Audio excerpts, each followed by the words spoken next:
Me rappelle de l'entretien d'embauche que je fais, pardon. En 1989, la France entière n'a qu'un seul nom aux lèvres pour s'offrir une cure d'insolence et de liberté, Dominique Farrugia. Avec ses complices des nuls, il est au sommet d'un empire médiatique naissant sur Canal+. Pourtant, derrière les éclats de rire et la lumière aveuglante des projecteurs, une réalité invisible s'apprête à faire basculer son destin sans que personne ne s'en doute. Imaginez la scène. Un soir, alors que les applaudissements résonnent encore dans les couloirs du studio, Dominique Farrugia ressent une lourdeur inexplicable dans les jambes, une rigidité soudaine, un dos qui refuse de se plier. Aujourd'hui, n'importe qui capterait ce signal avec angoisse. Nous sortirions notre téléphone pour interroger un moteur de recherche et en 3 clics, un algorithme nous livrerait les pires perspectives médicales. Mais en 1989, ce monde ultra connecté n'existe pas. L'absence d'informations instantanées va paradoxalement devenir sa plus grande alliée. C'est le point de départ d'un parcours hors du commun, l'histoire d'une ignorance salvatrice qui a protégé son génie créatif. Pour les téléspectateurs de plus de 50 ans, l'année 1989 évoque une ère de révolution culturelle sur les écrans français. Aux côtés d'Alain Chabat, de Chantal Lobby et de Bruno Carrette, Dominique Farrugia incarne l'irrévérence absolue. Il réinvente la comédie au quotidien. Mais cette dynamique est brutalement stoppée par le destin. Décembre 1989. Le groupe est foudroyé par la disparition subite de Bruno Carrette. Le choc psychologique. Pour les nuls, c'est la perte d'un frère d'armes. Pour Dominique, c'est un deuil immense, public et étouffant. L'impératif professionnel. Malgré le chagrin, la télévision n'attend pas. Il faut continuer à écrire, à tourner, à faire rire une France endeuillée. C'est précisément au milieu de cette surcharge émotionnelle que la machine corporelle de Dominique Farrugia envoie ses premières alertes sérieuses. Un pas plus lourd en quittant le plateau. Une fatigue anormale dans les coulisses. Porté par un instinct de conservation exceptionnel, l'humoriste fait alors un choix psychologique crucial, rationaliser l'irrationnel. Il attribue ses faiblesses physiques au surmenage et au stress du direct. Il se convainc qu'il s'agit d'un simple problème de dos lié à la douleur de la perte de son ami. Cette interprétation erronée agit comme un bouclier mental. Son esprit n'est pas pollué par les statistiques médicales ou l'angoisse d'une perte d'autonomie future. Il se croit simplement épuisé, et cette illusion protectrice lui permet de signer les plus belles pages de l'humour français sans que son élan ne soit brisé par la peur. Cependant, le temps possède une rigueur implacable. Il sait attendre le moment où les voiles du déni se déchirent pour imposer son verdict, une réalité qui prendra la forme d'un diagnostic médical sans appel au début de l'année 1991. Imaginez Dominique Farrugia, tout juste âgé de 29 ans, assis dans la froideur anonyme d'un cabinet de neurologie parisien. L'odeur du papier stérile remplace celle du maquillage. C'est ici que le couperet tombe sous la forme de 3 mots qui vont fracturer le cours de son existence. La sclérose en plaques. Pour un esprit aussi affûté, l'annonce est un cataclysme. Le médecin lui explique les mécanismes de cette pathologie auto-immune. Son propre système immunitaire considère son système nerveux comme un intrus. La myéline, cette gaine protectrice essentielle qui entoure les connexions nerveuses comme l'isolant d'un câble électrique, est attaquée. Les messages envoyés par le cerveau s'égarent ou s'éteignent avant d'atteindre leur cible. C'est le grand court-circuit interne chez un homme dont le métier est justement de fluidifier la communication, va de transmettre une énergie brute par l'humour. Pour le public qui se souvient avec précision de cette époque, il faut rappeler ce qu'était la neurologie en 1991. Nous sommes alors à des années-lumière des thérapies ciblées d'aujourd'hui. Recevoir ce diagnostic à ce moment-là équivalait à regarder un horizon totalement opaque, une incertitude face à laquelle le corps médical confessait une impuissance presque absolue. On gérait les crises à grands coups de cortisone en croisant les doigts. L'angoisse n'était pas seulement physique, elle était profondément existentielle. C'est à ce moment précis que s'installe une véritable dualité psychologique dans la vie de Dominique Farrugia.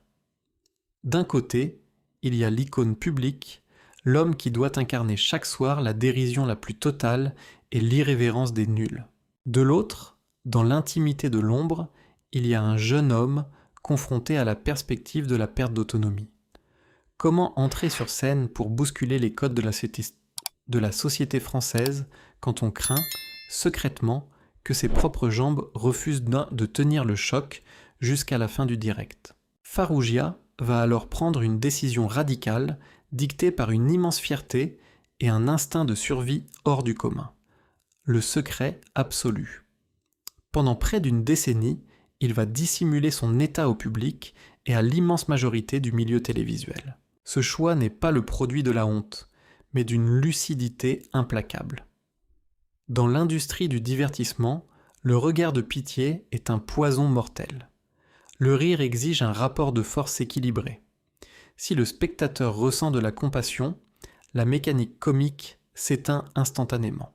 Dominique Farrugia refuse de devenir le visage de la souffrance. Il veut qu'on le juge sur ses textes, pas sur son bulletin de santé. Commence alors un double jeu exténuant, une performance invisible au cœur même de sa performance publique. Il apprend à masquer sa fatigue, à camoufler la raideur de ses mouvements, à utiliser le mobilier du décor pour s'appuyer discrètement sans attirer l'attention. Il dompte l'invisible avec une dignité farouche. Dans cette guerre secrète menée contre son propre organisme, Dominique Farrugia va pourtant bénéficier d'un allié inattendu, une protection psychologique, d'une efficacité redoutable que notre époque contemporaine a totalement perdue. Le silence absolu de la technologie. C'est ici que se révèle toute la profondeur d'une réflexion que Dominique Farrugia partagera bien des années plus tard, une phrase en apparence provocatrice, mais d'une lucidité philosophique absolue. J'ai eu de la chance qu'il n'y ait pas Internet à ce moment-là. Pour notre génération qui a vu naître et se propager l'ère numérique, cette affirmation résonne comme un paradoxe saisissant. Comment l'absence d'accès à la connaissance immédiate peut-elle être qualifiée de chance face à une pathologie aussi grave? Pour comprendre ce raisonnement, il faut analyser le miroir inversé de notre époque. Aujourd'hui, en 2026, un patient qui reçoit un diagnostic similaire commet presque instantanément le même geste réflexe. Il interroge les moteurs de recherche. En quelques secondes, les algorithmes l'enferment dans ce que les psychologues appellent la cyberchondrie. Cette cyberanxiété alimentée par la surabondance de données médicales non filtrées. L'écran projette immédiatement les statistiques les plus sombres, les témoignages les plus alarmants, les images de déchéances physiques futures. Avant même que la maladie n'ait concrètement attaqué le corps, le flux numérique a déjà détruit l'espoir dans l'esprit. L'avenir est perçu comme une fatalité gravée dans le silicium. En 1991, Dominique Farrugia échappe totalement à cette prison psychologique. L'inexistence du réseau mondial crée autour de lui un véritable sanctuaire mental. Ne pas pouvoir anticiper l'évolution de sa sclérose en plaques lui permet de ne pas la redouter de manière obsessionnelle. Sans prévision algorithmique pour lui dicter sa trajectoire, il reste le seul maître de son présent. Il n'a pas sous les yeux le calendrier théorique de sa perte d'autonomie. Il a simplement son énergie du jour, ses projets à concevoir, ses textes à écrire. Cette ignorance salvatrice redistribue les cartes du destin. Une focalisation exclusive sur l'action. Au lieu de perdre son temps et ses forces psychologiques à intellectualiser une dégradation hypothétique, il canalise chaque once de sa volonté dans la création. Le refus de la fatalité. N'ayant pas de modèle de comparaison sous les yeux, il avance avec l'intime conviction que sa trajectoire sera unique, non dictée par une courbe statistique. Cette absence de bruit numérique permet à Dominique Farrugia de préserver une insouciance créative indispensable à l'humour. Les nuls continuent de repousser les limites de la satire politique, culturelle, portée par un homme qui négocie son quotidien pas à pas, sans laisser l'angoisse du lendemain polluer l'audace d'aujourd'hui. Ce que notre siècle considère comme un déficit d'information était en réalité un espace de liberté pure qui lui a permis de construire les fondations de sa longévité artistique. Mais ce bouclier invisible, si puissant soit-il pour l'esprit, ne pouvait éternellement contenir les assauts physiques d'une pathologie en constante progression, et le tournant de la fin des années 90 allait contraindre Dominique Farrugia à réinventer radicalement sa posture publique et l'essence même de son pouvoir dans l'audiovisuel français. À la fin des années 90, la maladie refuse de rester plus longtemps dans l'ombre. Le pacte secret que Dominique Farrugia avait scellé avec son propre corps commence à se fissurer. C'est en 1998, juste avant la liesse historique de la finale de la Coupe du Monde de football, que le destin bascule sur un coup du sort à la fois banal et terrible. Lors d'un séjour dans le Luberon, l'animateur fait une lourde chute dans un escalier et se fracture la cheville. Pour un organisme sain, ce n'est qu'un contretemps de quelques semaines. Pour un corps qui lutte clandestinement contre la sclérose en plaques, c'est le point de non-retour. La récupération est incomplète, les muscles compensent plus difficilement et Dominique Farrugia se voit contraint d'arborer un nouvel accessoire, une canne. À cet instant, le secret s'envole. L'image de l'éternel jeune homme bondissant des nuls laisse place à celle d'un homme qui doit s'appuyer sur le bois pour tenir debout face au public français. Face à cette vulnérabilité désormais visible, n'importe qui aurait pu choisir la retraite anticipée ou le repli protecteur. C'est mal connaître l'esprit de Farrugia. Puisque ses jambes lui interdisent la légèreté de la scène, c'est par la puissance de son intellect et sa vision stratégique qu'il va régner sur le paysage audiovisuel. Commence alors une mutation professionnelle magistrale. Dominique Farrugia s'éloigne des projecteurs pour devenir l'un des plus grands bâtisseurs de la télévision moderne. En 1997, il anticipe l'essor du câble et crée Comédie, une chaîne thématique révolutionnaire qui va devenir le laboratoire de l'humour français. C'est lui qui, depuis son bureau de directeur, décèle le potentiel d'une nouvelle génération de talents. Il lance la carrière de Cad et Olivier, offre une tribune à la troupe naissante de la bande à Fifi et façonne les succès de demain. Il ne court plus sur les plateaux. Il dirige des empires d'une main de maître, prouvant que l'autorité n'a pas besoin de la station debout pour s'imposer. C'est également au cœur de cette reconstruction qu'apparaît la figure lumineuse d'Isabelle Amaraggi. Lorsqu'elle croise sa route, elle ne voit pas un homme diminué par une canne, elle rencontre un esprit étincelant, un homme d'une courtoisie rare qui déploie pendant 6 mois une entreprise de séduction d'une élégance absolue, fleurissant son bureau jour après jour. Isabelle choisit d'unir sa vie à la sienne, devenant le pilier d'une forteresse familiale imperméable à la pitié. Ensemble, ils construisent un quotidien ancré dans la normalité, le respect et le rire, bientôt rejoints par leurs 2 filles, Mia et Zoé. Dominique Farrugia a réussi l'impossible, transformer l'officialisation de son handicap en un tremplin de puissance industrielle et de bonheur personnel. Pourtant, la vie réserve parfois des pièges d'une ironie dramatique, et c'est à des milliers de kilomètres de Paris, dans le décor feutré d'un hôtel de Los Angeles, qu'un infime détail de la vie quotidienne allait sceller son destin d'une manière totalement imprévisible. Dans l'imaginaire collectif des Français, le passage d'une personne malade à l'utilisation définitive d'un fauteuil roulant est souvent perçu comme une fatalité linéaire. La conséquence logique et prévisible d'une pathologie qui gagne du terrain. Mais pour Dominique Farrugia, la réalité a choisi un chemin bien plus sinueux et cruel. Une trajectoire où le hasard le plus trivial s'est allié à la maladie pour sceller son destin. L'événement ne se produit pas à Paris, sous les yeux des médias, mais à des milliers de kilomètres de là, dans l'anonymat d'une chambre d'hôtel à Los Angeles. C'est là que le destin se noue autour d'un geste d'une banalité dérisoire. L'action d'enfiler un pantalon de pyjama. Un faux mouvement, une perte d'équilibre infime, et le corps bascule. Pour un homme en pleine santé, cet incident se solde par un hématome ou, au pire, une mauvaise entorse. Mais sur un organisme dont les commandes nerveuses sont déjà fragilisées par des années de combats discrets contre la sclérose en plaques, le choc mécanique provoque une cascade de complications. Le verdict tombe d'une violence inattendue, rupture des ligaments du genou et fracture du tibia. C'est ici que se révèle la véritable cruauté de la situation. Là où un patient ordinaire aurait entamé une rééducation de quelques mois pour retrouver l'usage de ses membres, le corps de Dominique Farrugia, privé de ses capacités de compensation à cause de l'altération de la myéline, refuse de récupérer. Ce traumatisme accidentel brise définitivement un équilibre que l'artiste maintenait à force de volonté. À un peu plus de 40 ans, le producteur comprend qu'il ne se relèvera plus. La station debout appartient désormais au passé. L'onde de choc psychologique est immense. Passer de la marche à la canne exigeait de l'adaptation. Passer de la canne au fauteuil roulant impose une redéfinition totale de son rapport au monde. Il faut accepter de regarder ses interlocuteurs d'une autre hauteur, d'affronter le regard de la société et de surmonter le vertige de la dépendance physique. C'est à ce moment précis que la cellule familiale va jouer son rôle de bouclier ultime.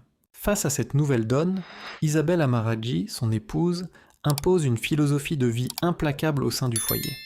Le refus absolu de la culpabilisation et de l'apitoiement. Dans leur maison, le handicap est un sujet concret, un défi logistique quotidien, mais il n'est jamais traité comme un drame moral. Dominique Farrugia ne subit aucune baisse d'estime, aucun regard de reproche. Le couple continue de rire, de concevoir des projets et de mener une vie dense. Leurs filles, Mia et Zoé, grandissent dans cette atmosphère où la résilience n'est pas un vain mot, mais une pratique inconsciente. Farrugia ne s'est pas laissé enfermer par sa condition. Avec le soutien des siens, il a transformé ce fauteuil en un poste de commandement. Cependant, si la paix et la dignité sont acquises au sein de son foyer, le monde extérieur, lui, reste cruellement inadapté. Et l'ancien trublion de Canal+, va bientôt comprendre que son combat personnel doit devenir une bataille publique et politique afin de bousculer l'indifférence de toute une nation. En 2024, la République française reconnaît solennellement son courage et son impact culturel en le promouvant au grade d'officier de la Légion d'honneur. Une distinction suprême, mais qui met en lumière une ironie cinglante face aux réalités du terrain. Nous sommes en 2026. Il y a peu, la France affichait une vitrine étincelante d'inclusivité et d'accessibilité lors des Jeux olympiques et paralympiques de Paris. Pourtant, derrière les discours officiels et les campagnes de communication lisses, le quotidien des personnes à mobilité réduite reste un parcours du combattant. C'est ce décalage insupportable que Dominique Farrugia choisit de harceler. Qu'il s'agisse de l'inaccessibilité chronique du métro parisien ou des défaillances des infrastructures publiques, il utilise sa notoriété comme une arme politique pour bousculer l'indifférence des dirigeants. Le public garde en mémoire son coup de colère mémorable contre la compagnie aérienne Transavia, après avoir été victime de l'attitude déplacée d'un agent face à son fauteuil roulant. En médiatisant cette humiliation ordinaire, Farrugia ne défendait pas son statut de star, mais la dignité de milliers d'anonymes confrontés au mépris ou à la maladresse institutionnelle. Il refuse que les citoyens en situation de handicap soient traités comme des variables d'ajustement ou des citoyens de seconde zone. Son combat n'est plus seulement médical, il est profondément républicain. Le voyage à travers la vie de Dominique Farrugia nous renvoie à une image saisissante de notre propre évolution sociétale. En 1991, face à un diagnostic qui aurait pu briser net sa trajectoire, cet artiste a trouvé sa planche de salut dans le silence des réseaux. L'absence d'Internet lui a offert le luxe inestimable de l'instant présent, lui permettant de bâtir un empire audiovisuel sans être paralysé par les projections anxiogènes d'un algorithme. Regardons notre monde actuel en face. À force de vouloir tout anticiper, de tout archiver et de consommer des flux continus de données médicales ou sociétales, ne sommes-nous pas en train de fragiliser notre propre force morale ? L'hyperinformation ne tarit-elle pas les sources de notre courage avant même que la bataille ne s'engage ? La trajectoire de Farrugia nous prouve que la volonté humaine et la créativité s'épanouissent parfois bien mieux dans la sobriété numérique que dans le tumulte des écrans. Si le parcours de résilience de Dominique Farrugia et cette réflexion sur les dérives de notre ère connectée ont résonné en vous, votre soutien est essentiel pour faire vivre ces récits de mémoire. Pensez-vous, vous aussi, que notre époque surinformée nous prive d'une certaine force intérieure face aux épreuves ? J'attends vos réflexions avec impatience dans l'espace des commentaires. Partagez cette vidéo avec vos proches qui ont vibré devant l'esprit des nuls, cliquez sur le pouce bleu pour soutenir notre travail de narration et abonnez-vous à la chaîne en activant la cloche pour ne manquer aucun de nos prochains rendez-vous avec l'histoire de notre culture. Merci pour votre fidélité et à très bientôt.